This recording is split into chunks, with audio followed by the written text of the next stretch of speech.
Morning. Good morning, Paul. You look Augustina, like you were wheeling and dealing this morning. Augustina, if I'm not talking to somebody, it feels awkward. I gotta talk. I gotta talk. I'm like, you know what I mean? Like people say, "Oh my God, if I had to public speak, I'd rather kill myself." I'm like, no, I would kill myself if I'm not public speaking. It feels You would awkward when I'm rather, not. I right? gotta talk hmm something somehow. You look new to me here. Good morning. Do I know you? I am new. This is the first time I'm checking in. So yes, thank Ooh, you. pressure's on. Holy smokes. Good morning. Good So, morning. what drew you into this environment? This Zoom environment or this SRES environment? This LFG call with Paul Conti, this productive aging collective. Who told you to come here and possibly listen to what we got going on? I've just been following the group on Facebook Messenger, and I see that we have a lot of members here, and I just wanted to get involved because, sharing is caring. I love that. Well, good morning to you, Heather. Good morning, Kristen. Good morning, Sherry. Good morning. So I'll introduce myself because you are newer here. These ladies know who I am and they still show up. So they must have nothing else in their life. I don't know what's going on, but nonetheless. So my name is Paul Conti. I am the perspective coach for the Productive Aging Collective. My intention always is to share an altered perspective to help you see things in ways you may not have seen it before, which then brings you opportunity and, in theory, money. The objective always for me is to help you get to the bank, make money as fast as possible. So these 30-minute shots are just sharing ideas and concepts and strategies that could get you to the bank faster. You hold me accountable to that intro. And if I don't honor my word, don't come back to this call because it would be a waste of your time. That would be my intention. Does that make sense? Okay. Yes, it does. Wonderful. Sherry, just out of curiosity, do you have the ability to come on video? You might be at the W2. I don't know.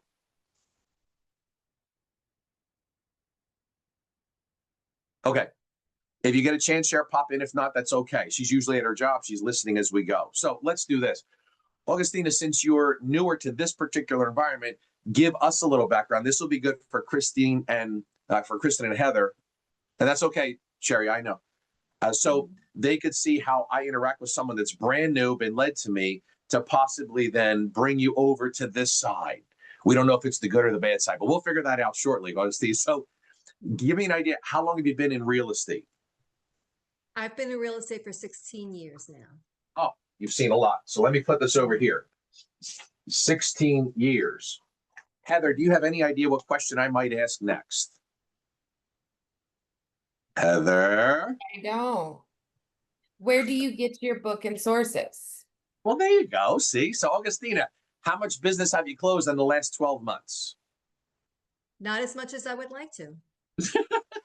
So would that be, I appreciate your answer. Would that be 2? Would that be 5? Give me a ballpark range. That would be about 6. Okay, very good. Oh, no, if it's the last 12 months, that would be about, no, that would be about 20. I'm not checking. Yeah. 20 is good. What's that? Yeah. It's okay. Okay. Yeah. So let's put 20. But you said it's not as good or where you need to be. We'll talk about that in a minute. Give me an idea on where this business is coming from, the sources of where you got that 20, please. These are referrals. From? I'm doing a lot of referral business. Okay. People that love you, trust you, use you, know you. Yes. Got to use Augustina. Yeah. Okay. Yep. Would we call that our sphere of influence? Yes. Okay.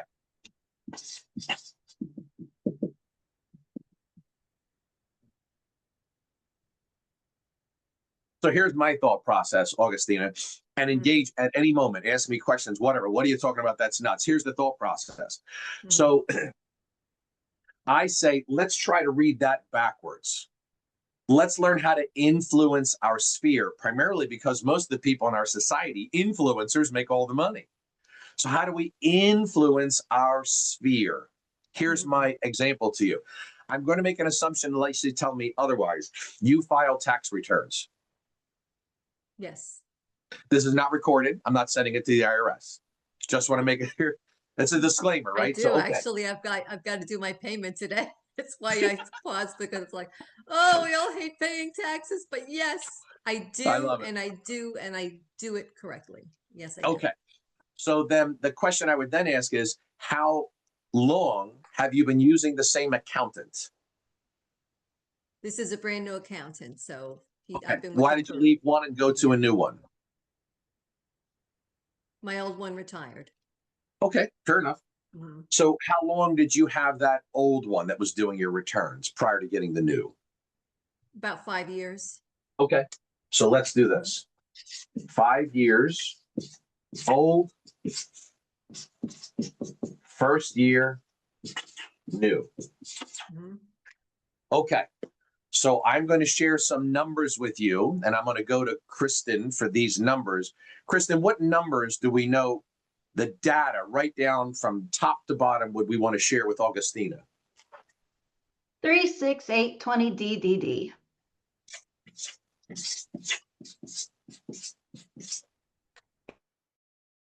Incredible. I love it. So proud. This is fantastic. But we got to make money with this stuff, right? So here's the thought process. So think about this. In the 5 years you used the old accountant, how much of your closed production came from him or her? 0. Okay. So I'm going to give you some average statistics. The average accountant has 300 clients. Average. So we're going to do this. 300 clients. These numbers mean this. Factually, and Google check me, factually, 3 people out of every 100 are going to buy or sell real estate in the next 12 months. So this is out of 100. Buy, sell. 6 people are going to marry. 8 people are going to relocate. 20% of all tax returns filed are to investors. Somebody's going to die, divorce, and downsize. Now, if and when you apply this data, forget about the old accountant. He's done. If and when you apply this data with your new accountant, if your new accountant has 300 clients, do you believe, now knowing this information, they possibly have a client for you? Yes, as a matter of fact, he has already referred me to one, and that's why he's my new accountant. Love it. Love it. One Love it. hand washes the other. They're supposed to. That's the You're gonna- idea. You'll But- fit right in, Augustina. Atta girl. But if you look back at the last 5 years and then correlate this data to the number that that person probably had, that went 5 years without any reciprocity. Nobody Right. washed your hand, you only washed theirs. So, That's right. yeah, conceptually, what I tell people is, hey, I'm here to break into the senior network. And I'm like, wait a second, you're already in it. What do you mean? Mhm. I just got my designation. I'm studying for my test. I'm networking. I'm doing the things I'm supposed to get into that market. You're already in it. When you look at the data, you're already in it. So I'll give you another example. The 20 clients that you closed this year, here's another piece of data to help you move into the senior network that I believe you're already in. Mhm. 67% of the population doesn't have a will or a trust. Here's what this looks like. I would love to start getting business from the estate planner and probate attorney in my town who already has 5 senior communities locked up. This guy or this girl goes there quarterly to do seminars. I want to be involved in that. How do I get involved? Do I show up like a realtor begging for opportunities? Do I show up for a realtor and say, look at me, I'm in the business 20 years, I'm awesome? Well, how do I do? How do I break in? Here's the thought process. When I say you're already in, here's how and why. It could be, Augustina, that I would engage you to say, hey, let's make one call a day. And in 1 month, 4 weeks, 5 days a week, you'll be through your entire book of closed business. This does not account for new clients, does not account for 2 years ago production, just the last 20 people that closed. I'm calling Augustina, you're my client. Augustina, it's Paulie. How's the husband? How's the dog? How's the kids? How was the soccer tournament? Wonderful, wonderful, wonderful. Your house looks beautiful. I just drove by the other day. The landscaping is fantastic. Augustina, Mhm. I forgot to ask you one question after we went to settlement. Are you going to update your will? Have you already done that yet? 67% of your 20 are going to say no. Mm. For the sake of simple math, that's going to give you 13. That's just calling your closed book. This is not friends, family, people that are at the PTA, anybody else that you know in your life, just a closed book. Yeah. So let's do a role reversal very quickly and think about this. If I was the local probate attorney and I heard wonderful things about you from my title buddy, and he said, hey, call Augustina. She's an awesome agent. Okay. Augustina, Paul Conti, local estate planner / probate attorney. Our mutual friend, Tony, down at ABC Title Company said, you're phenomenal. Listen, I just want to be very clear with you. Every year I have 5 or 6 or 7 people that pass away. They need to sell their home. I'm looking for a phenomenal agent who could be a great partner for me that can handle that business. I have a woman now who's going into hospice. She needs her house evaluated. Would you like that particular client and help me sell that property? Mhm.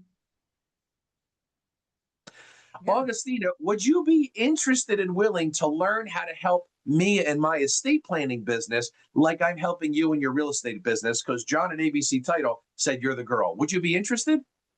Oh, of course. Great.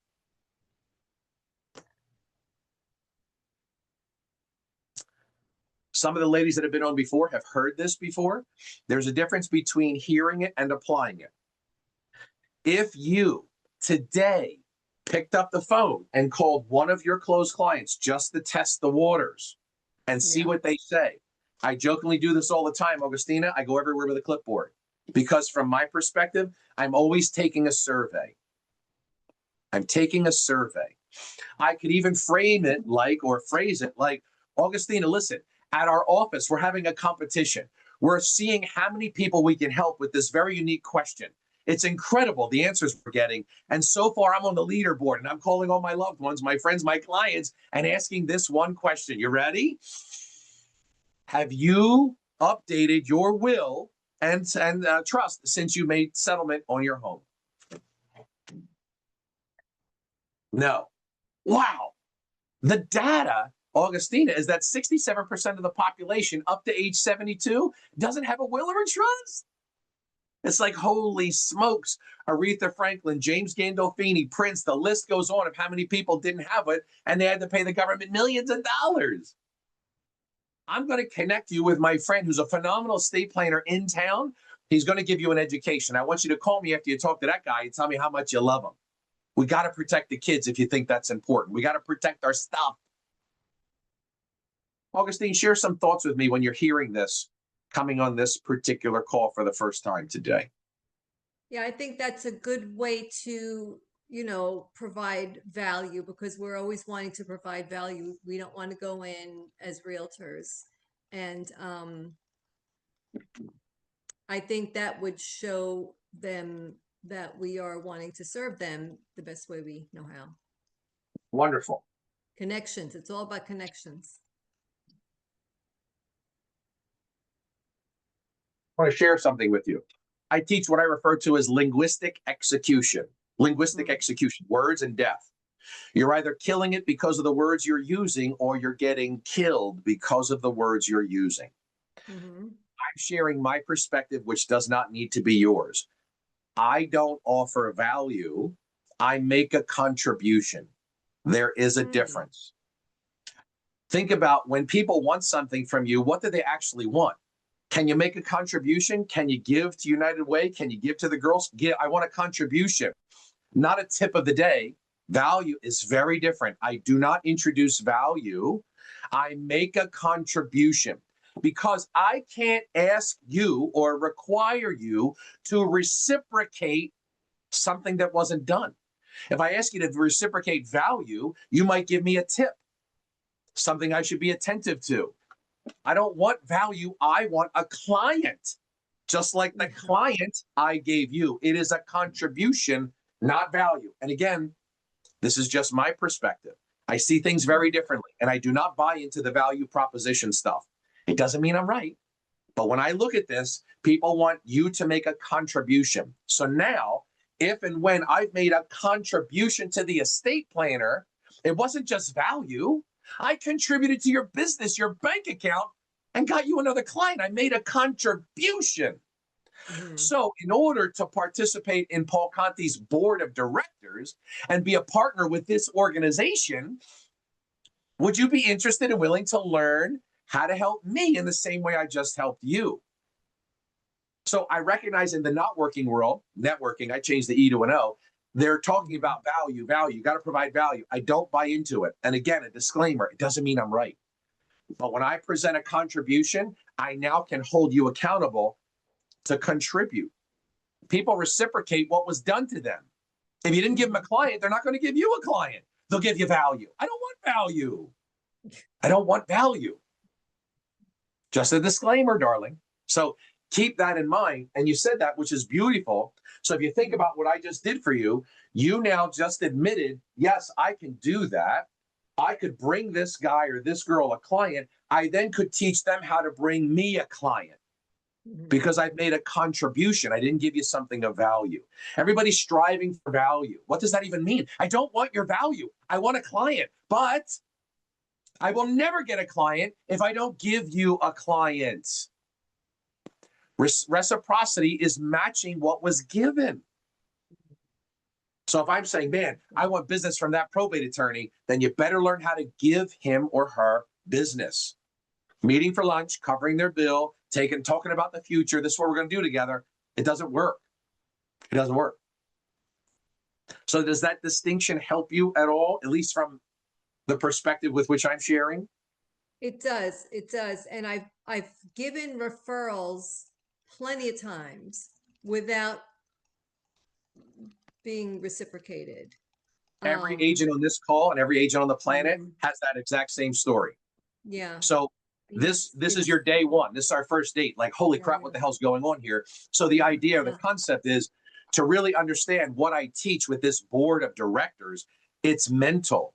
It's up here first. And the reason I say that is because typically, and you could tell me if you think differently, but typically as agents in the business, as long as you're in the business, you have what we refer to as your VIP list or vendors. Here's my vendor list or something, right? So to peel back even further what I'm sharing with you, think about this concept. People live up to the title you give them. If you call somebody a vendor, they're going to act like a vendor. Cover your fee, help pay for the room. I got your hoagies. I'll pay for marketing. None of that is contributing to the growth of the business. It's deferring expenses. So they're going to act like a vendor because you treat them like one. I treat them like partners. I educate, I empower, and I hold them accountable to get the seat that I've given to them. My home inspector, my title rep, my real estate attorney, whoever that is. You've got to earn that seat. I don't just give it away because you have good service. That's not the bar. The bar is, I said it earlier, are you interested and willing to learn how to contribute to my business in the same manner I've just contributed to yours? That sets a precedent, Augustina. So 16 years in the business, you've helped every contractor in town, title, you've done all of that. When's it coming back? It's not going to, because they are vendors and you're treating them as such. I don't do that. So now we've got to have the partnership conversation with the providers, the vendors. How do we get them to go from being just a provider to now actually displaying and contributing to the growth of your corporation? That's a difference. Now, when you break into this, which you're already there, you get to go to that next senior presentation. He's doing it at the community with 30 seniors in the room. And you're now side by side with him. Why would he afford you that opportunity? Because from now until that event, you gave him 3 clients. And you told him, let me tell you what a partnership looks like with Augustina. Oh, I'm not interested in helping you. Oh, thank you for being honest from day one. I'm not interested in helping you. But wait, I can help your client. No, you can't. No, you can't. Yes, I can. No, you don't understand. This is my client. And if I'm going to give it to somebody, that person has to display an interest and an intention to help my children, my husband, and my business. You just told me you want nothing to do with that. Thank you. See ya. But what we tend to do is, well, okay, I'll give this to you. And remember me, remember me. They will not remember you. It doesn't work that way because we treated them like a vendor. When I said earlier, linguistic execution, that's part of your presentation. How are you communicating with these people? I'm sure you're doing a phenomenal job. 16 years in the business, 20 closed deals last year alone. You're doing wonderfully, but not according to your bar. Paulie, I normally do 30. This is terrible. And there are other agents that close 4 and they're trying to get to 6. You're doing something right. You've been doing something right. And if I start to look at your numbers over the course of your career, you have fed an awful lot of people.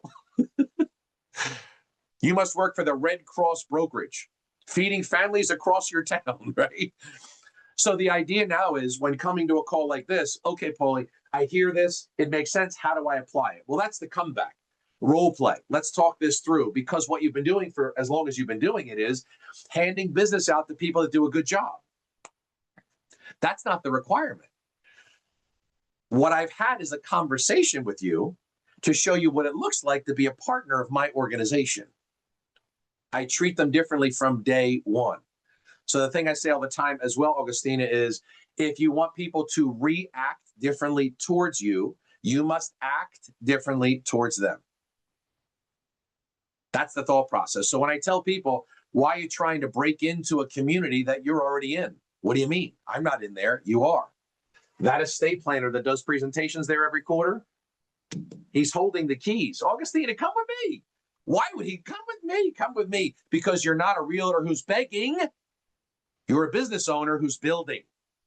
Big difference. So now you have to be taught is the wrong word, but the challenge is how do you perform in such a manner that that person will respond differently from you other than, thank you, here's a gift card, here's a bottle of wine. Some of them don't even do that. I don't want any of that. Are you interested and willing to learn how to contribute to my business in the same manner I just contributed to yours? I am, but I don't have anybody that wants to buy or sell. I didn't ask that. What I asked is, are you interested and willing to learn? Great. And then I'll teach you. And then we teach them how to contribute to you, because think about the concept. When I first learned about you, the 2 questions I ask all the time, 100% of the time, is book and sources. Book and sources. Book. It reveals everything to me.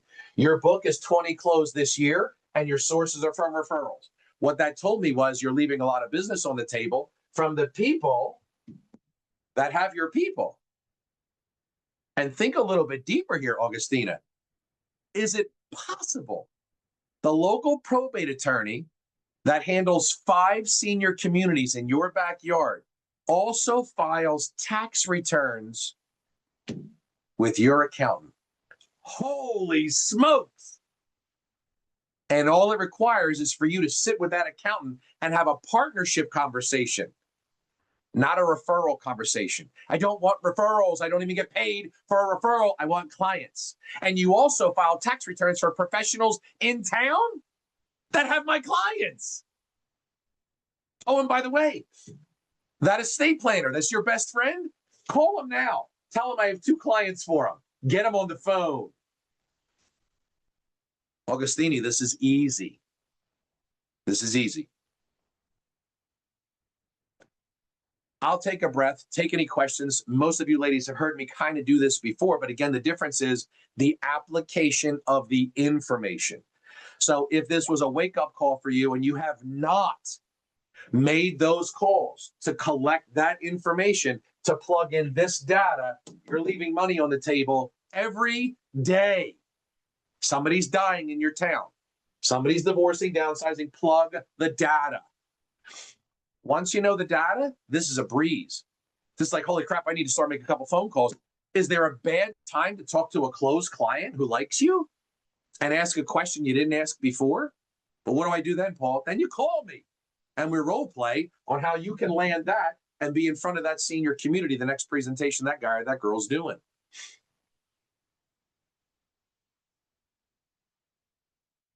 Any thoughts? Questions? Yeah, I see a lot of, I belong to a community of senior care providers, Oh, my goodness.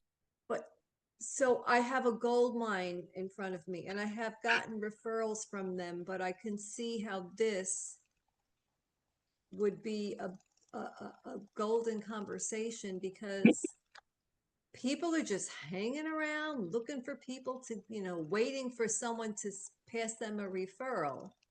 And or we're just going to lunch with as a collective once a month and we get to stand up and introduce ourselves and everybody knows, and I'm doing face to face, let's go for coffee, let's go for lunch, I'm invited for lunch, I'm invited for this, and doing all that, but to solidify it in such a way that I'm the person, because I've been working with you and we're partnering together.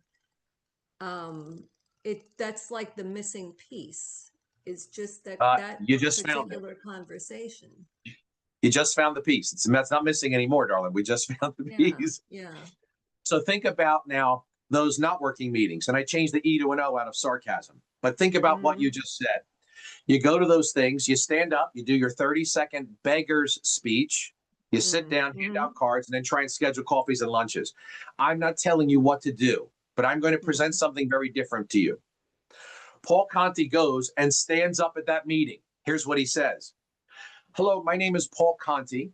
I have a friend of mine going through a divorce. 5 blocks from this event, he's going through a divorce. He needs to sell his home. I'm looking for a phenomenal real estate agent in this room that can help my friend. If you are a phenomenal real estate agent, please come and see me after the meeting. That same friend also has 3 children. He doesn't have a will. The judge is requiring him to get a will and proper life insurance. If you are that estate planner and insurance agent in this room, please come and see me. I would be happy to introduce my friend to you. I'm here today and I'm going to help 3 professionals make money. My name is Paul. I'll be sitting over in the corner. I didn't beg for anything. I didn't hand out a business card, didn't tell him who I work for, didn't read my resume. You know what I did? If you want people to react differently towards you, you've got to act differently towards them. I stood up and said, I got business for 3 professionals in this room. And if you want the client, come and see me. What did I do? I created an environment and my own economy where they're coming to me. I'm not going to them. I'm not taking you to coffee. I'm certainly not taking you to lunch. If you want to help my client, let's talk about what a partnership looks like with me. Yeah. It's about the approach. It's about the performance. I'm assertive, not aggressive. I'm assertive because I showed up making 3 people money. Everybody else showed up begging for money. I don't do that. And I would never ask for something that isn't warranted. Very different approach. So if you believe this was effective, this could be helpful to you, Augustina, my phone number is 856. Even if you're acting like it, just act like you're writing it down. It doesn't have to, it's on Zoom. Nobody. 85. I'm kidding. I'm really sarcastic. 905-7040. Call or text me. We can continue the conversation. This call is over. Very nice to meet you. If we were worthy, we'll see you again. You want to give a shout? Give me a shout. We can chat further. See if we can help you guys. Ladies, any final questions for me? Let's apply what we're learning. Come on. This is too easy, gang. God bless all of you. I'll see you in a week. Bye.